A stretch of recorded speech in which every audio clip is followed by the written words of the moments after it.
চন্দ্রনাথ পাহাড় সবাই শুধু এর সৌন্দর্যের গল্পটাই বলে, কিন্তু এই পাহাড়ে ওঠার পিছনে লুকিয়ে থাকা ভয়ঙ্কর অভিজ্ঞতা কেউ শেয়ার করে না। যেখানে প্রতিটি পদক্ষেপে পিছলে পড়ার ভয় আর একবার ভুল করলেই অপেক্ষা করছে বড় ধরনের বিপদ। এটা এমন একটি রাস্তা যেখানে আপনাকে একবার পা ফেলতে গেলে দুইবার ভাবতে হবে। আজকের অভিযানে মুষলধারে বৃষ্টি, পিচ্ছিল পাহাড়ি পথ, কুয়াশায় ঢেকে থাকা চন্দ্রনাথ পাহাড়, আর সেই পথ পেরিয়ে খুঁজে বের করব সীতাকুণ্ডের দুই বিস্ময়, সহস্রধারা ঝর্ণা এবং সুপ্তধারা ঝর্ণা। আমি এখন রয়েছি সহস্রধারা ঝর্ণায়। কিন্তু এখানেই শেষ নয়। দিনের শেষ আলোয় আমরা পৌঁছে যাব সীতাকুণ্ডের আরেক অনন্য সৌন্দর্য কুলিয়াখালী সমুদ্র সৈকতে। আমার পিছনের দৃশ্যটা দেখে আপনারা বুঝতে পারছেন যে পিছনের দৃশ্যটা আসলে কতটা সুন্দর। কিভাবে সীতাকুণ্ড যাবেন, কোথায় ঘুরবেন, কি কি দেখবেন, কোথায় খাবেন এবং ভ্রমণ শেষে আপনার মোট কত টাকা খরচ হবে, এই সমস্ত কিছুর একটি পরিপূর্ণ ধারণা পেয়ে যাবেন আমার আজকের এই ভিডিও থেকে। তো চলুন শুরু করা যাক আমাদের একদিনের সীতাকুণ্ড ভ্রমণ।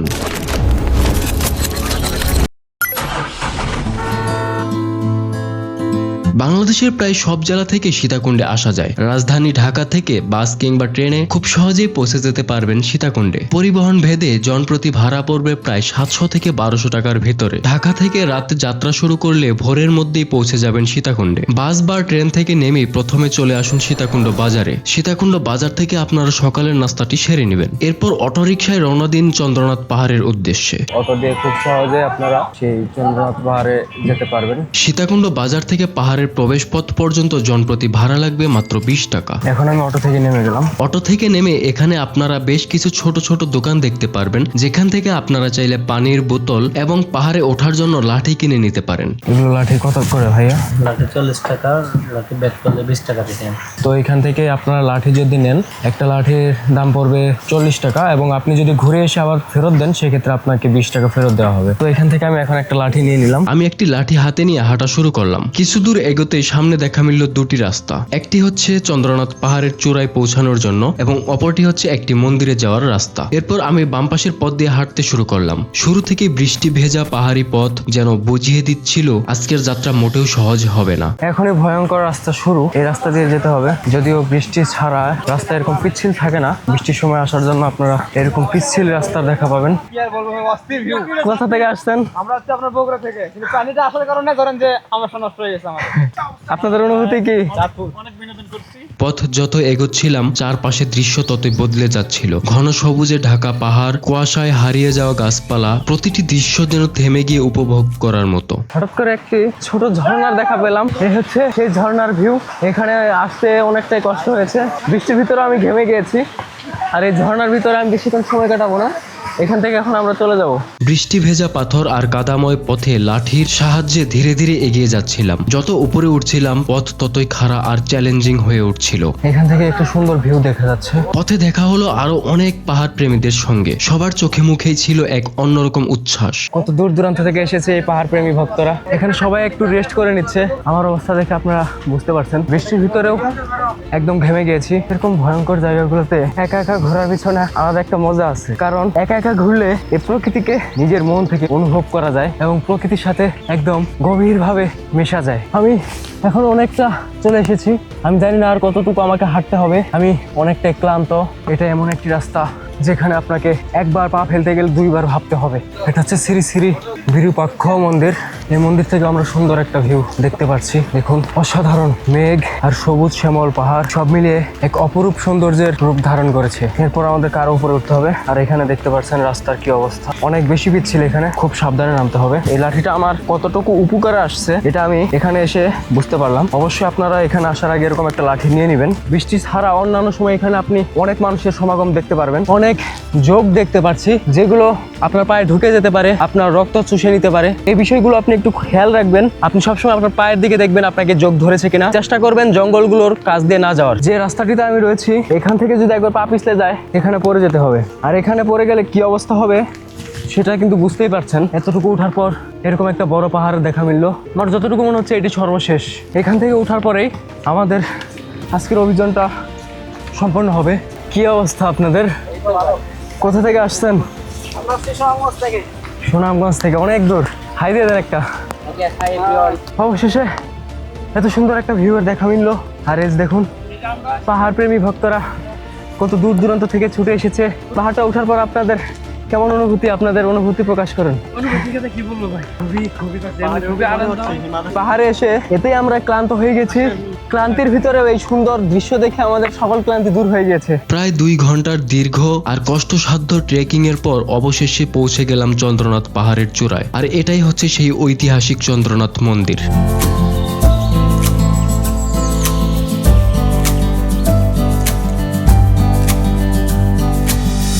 চন্দ্রনাথ পাহাড়ের চূড়া থেকে চারদিকে তাকাতেই মনে হলো সমস্ত পরিশ্রম যেন এক মুহূর্তেই সার্থক হয়ে গেল। মেঘে ঢাকা পাহাড়, দূরের সবুজ প্রান্তর আর প্রকৃতির নীরব সৌন্দর্য এমন এক অনুভূতি তৈরি করেছে যা ক্যামেরায় যতটা ধরা পড়ে বাস্তবে তার চেয়েও অনেক বেশি মুগ্ধকর। কিছুক্ষণ সেখানে সময় কাটিয়ে এবার অন্য পাশের সিঁড়ি দিয়ে নিচে নামতে শুরু করলাম। নামার পথে স্থানীয়দের বিভিন্ন রকমের শরবতের দোকান চোখে পড়লো। চাইলে এখান থেকে একটু বিশ্রাম নিয়ে শরীরটাকে সতেজ করে নিতে পারেন। আমার লেবু 10 টাকা, জালমুড়ি 20 টাকা, লেবুর পিনি হবে সাথে। এরপর আমি একটা পেয়ারা মাখা নিলাম, এটা হচ্ছে পাহাড়ি পেয়ারা। লেবুর শরবত খুব খাচ্ছি, আরাম পাচ্ছি। আর এরকম আরাম আপনারা পেতে চাইলে অবশ্যই এখানে এসে লেবুর শরবতটা মিস করবেন না।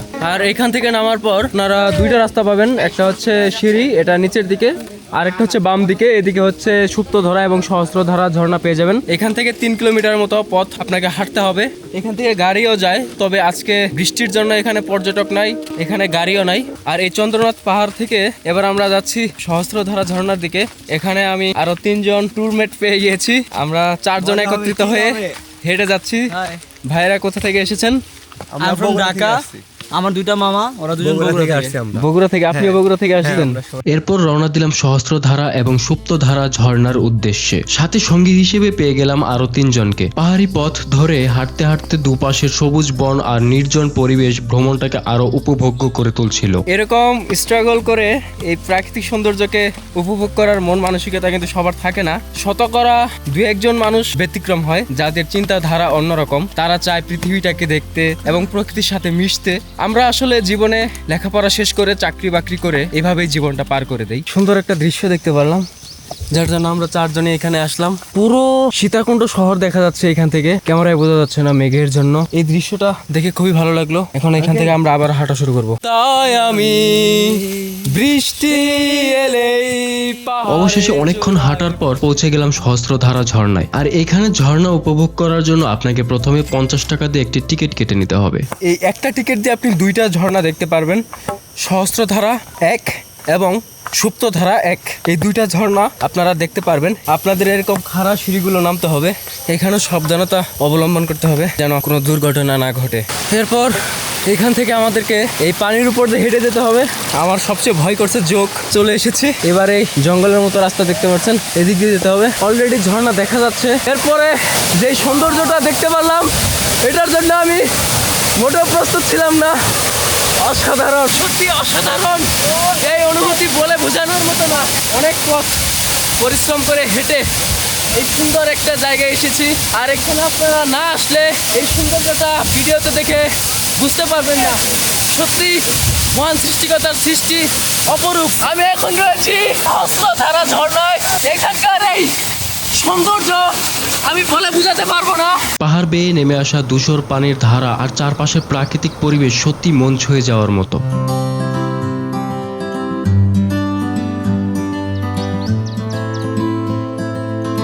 এতক্ষণে বুঝতে পারলাম এই পথের প্রতিটি কষ্ট আসলে এই দৃশ্যের জন্যই সার্থক। কিছুক্ষণ ঝর্ণার ঠান্ডা পানিতে সময় কাটানোর পর শরীরের সমস্ত ক্লান্তি যেন ধুয়ে মুছে গেল। প্রকৃতির এত কাছে এলে সত্যি মনটা অন্যরকম প্রশান্তিতে ভরে যায়। কি সুন্দর একটা জায়গায় এসেছি, এত দূর থেকে পরিশ্রম করে এই সুন্দর জায়গাটাতে এসেছি। এসে খুবই ভালো লাগছে। সব পরিশ্রম এখন আমার তুচ্ছ মনে হচ্ছে, কোনো পরিশ্রম মনে হচ্ছে না। কেমন লাগছে এখানে এসে? অনেক ভালো। আপনার কেমন লাগছে? ভালো লাগছে। এখানে এসে কেমন লাগলো আপনাদের?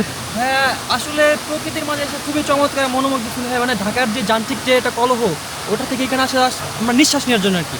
আচ্ছা প্রকৃতি একটা নিঃশ্বাস নেওয়ার জন্য। তো তো সবাই উদ্দেশ্য একটা মেসেজ থাকবে, সবাই একটু আসবেন, ঘুরবেন এবং প্রকৃতিকে এক্সপ্লোর করবেন, এটাই আর কি। এখানে গোসল করলাম, এখান থেকে এখন ব্যাক করছি। এরপর আবার সেই সিঁড়ি বেয়ে উপরে উঠে আরো 2 কিলোমিটার পথ হাঁটতে হবে আমাদের পরবর্তী গন্তব্য সুপ্তধারা ঝর্ণার উদ্দেশ্যে। ঝর্ণা দেখে ওঠার সময় আমরা বুঝতে পারছি আসলে কি পরিশ্রম। নামার সময় এতটা পরিশ্রম মনে হয় নাই। ভাই অনুভূতি কি? ভাই যাওয়ার সময় এতটা ক্লান্তি অনুভব হয় না, কারণ তীব্র একটা ইচ্ছার কারণে সেখানে খুব তাড়াতাড়ি পৌঁছেছি, বাট ব্যাক করার সময় we can feel how much we struggled. এখান থেকে আবার হাঁটা শুরু করলাম সুপ্তধারা এক ঝর্ণার উদ্দেশ্যে। এই পথটাও কম চ্যালেঞ্জিং নয়, কোথাও সরু পাহাড়ি রাস্তা, কোথাও ভেজা পাথর, আবার কোথাও খাড়া ঢাল, তবে প্রতিটি বাকি প্রকৃতি যেন নতুন কোনো সৌন্দর্য নিয়ে অপেক্ষা করছিল। অবশেষে পৌঁছে গেলাম সুপ্তধারা ঝর্ণায়। তুলনামূলক নির্জন এই জায়গাটি। আমরা অসুস্থ হয়ে পড়ে যাইছি। সুন্দর ফিল ভাই। আর সামান্য শুনতে শুনতে পুরো অবস্থা খারাপ। আমরা সহস্রধারা ঝর্ণায় যাওয়ার সময় যতটা খারাপ পথ দেখেছিলাম তার চেয়ে দ্বিগুণ খারাপ পথ এখানে, এবং এই খারাপ সিঁড়ি দিয়েই আমাদের নামতে হচ্ছে। নামার সময় যতটা কষ্ট হচ্ছে তার চেয়ে 3 গুণ কষ্ট হবে ওঠার সময়। দেখুন রাস্তার অবস্থা, এদিক দিয়েই যেতে হবে এইভাবে, আর কিছুই করার নাই। এইভাবে প্রকৃতির সৌন্দর্যকে কখনো দেখিনি, আজকেই প্রথম এরকম ভাবে প্রকৃতির সৌন্দর্যকে দেখার জন্য এত পরিশ্রম করছি। ভাইরা খাওয়া দাওয়া করছে এই ঝর্ণার এখানে বসে, আর এরকম একটা দুর্গম পরিবেশে এসে খাওয়া দাওয়া করা, এটার ভিতরে একটা আলাদা মজা আছে। এটা অবশ্যই ভাইরা বুঝতে পারছে। এখানে আমি কোথায় পা দিব বুঝে উঠতে পারছি না। অবশেষে এই দুর্গম পথ পাড়ি দিয়ে ঝর্ণার কাছে চলে এসেছি। এরকম জায়গাগুলো দিয়েই যেতে হচ্ছে। এখানে পা ফেলতে গেলে অবশ্যই হিসাব নিকাশ করে পা ফেলতে হচ্ছে। কেমন লাগলো ঝর্ণা? এটা আলহামদুলিল্লাহ খুব ভালো লাগলো। আর রাস্তাটা কেমন লাগলো? খুব ভয়ানক। কোথায় গভীরতা এটা বুঝে উঠতে পারছি না, কারণ আমার পায়ের নিচে শুধু পাথর বাজছে। সৃষ্টিকর্তার সৃষ্টি অপরূপ, দেখুন একবার, সত্যি অসাধারণ। ওয়াও, এই প্রাকৃতিক দৃশ্যটা দেখার জন্য কতটা পথ, কতটা দুর্গম পরিস্থিতি পাড়ি দিয়ে এখানে আসলাম। চারপাশের সবুজ, ঝর্ণার শব্দ আর পাহাড়ের নীরবতা সব মিলিয়ে এমন এক পরিবেশ তৈরি হয়েছে যেখানে কিছুক্ষণ দাঁড়ালেই সব ব্যস্ততা ভুলে যেতে ইচ্ছে করে।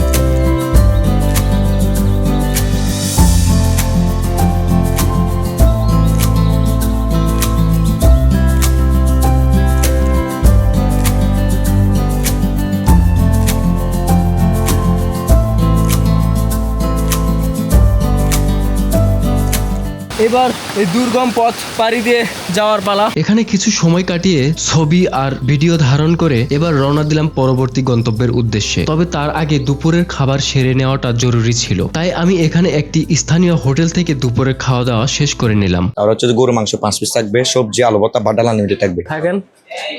হ্যাঁ অবশ্যই। তো এই হোটেল থেকে আমি এখন বের হচ্ছি।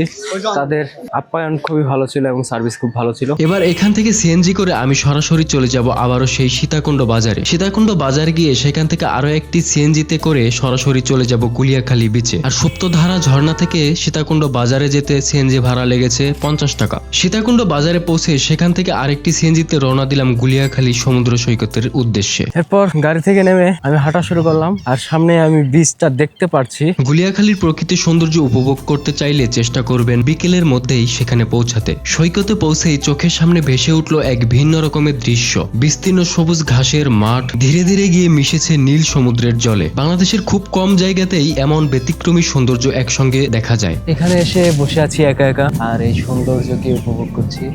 আমার পিছনের দৃশ্যটা দেখে আপনারা বুঝতে পারছেন যে পিছনের দৃশ্যটা আসলে কতটা সুন্দর। বিকেলের নরম আলো আর সমুদ্রের শান্ত পরিবেশ পুরো দিনের ক্লান্তি মুহূর্তেই ভুলিয়ে দেয়। সূর্য ধীরে ধীরে পশ্চিমে হেলে পড়ছে, আর সেই আলোয় গুলিয়াখালী যেন আরো মোহনীয় হয়ে উঠছিল।